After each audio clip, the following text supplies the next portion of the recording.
brothers Bruce and Jack Johnstone decided they'd make their way to Cripple Creek. With them as well was their hound, Slasher, a constant companion for the two brothers. Slasher rose and began growling more, the hair on the dog standing, the sight making Bruce and Jack reach for their rifles. And they were right to do so, as the long, low groan had returned, only this time it was much closer. Yet neither man could see whatever it was.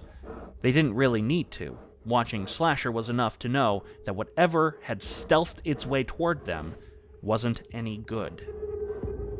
Evening had come, it having just turned golden hour, and nothing out of the ordinary seemed to be occurring, until suddenly Slasher picked his head up and snarled. This immediately alerted Bruce to the oncoming danger, and not only could he hear that all-too-familiar groaning, but was not 15 feet away. Out of the bushes charged a massive and deformed grizzly bear with one eye. It was so close, Bruce found himself falling over, his rifle stored by the other equipment and out of reach. But before the bear could maul and devour Bruce, Slasher jumped in its way, biting, jumping, growling, barking, doing everything in its power to divert the bear away from his master. And it worked, allowing Bruce to get on his feet. He leapt for his equipment and grabbed his .38-72 lever-action rifle. Luckily, it had been loaded.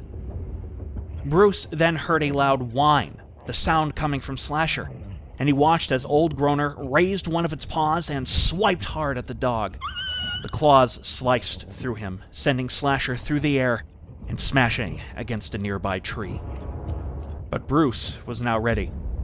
He got a bullet in the chamber and fired, a direct hit.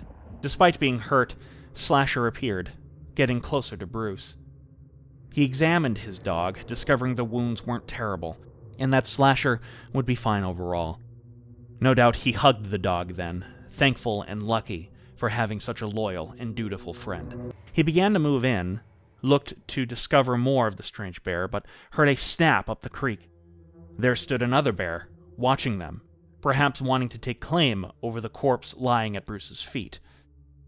On instinct, he readied his rifle, but remembered he was now out of ammo. But just before the second bear could make its move, Slasher again came to the rescue. He charged the bear, barking and snarling, making enough of a stand to drive the second bear away. Then Slasher returned, deciding to sit beside his master.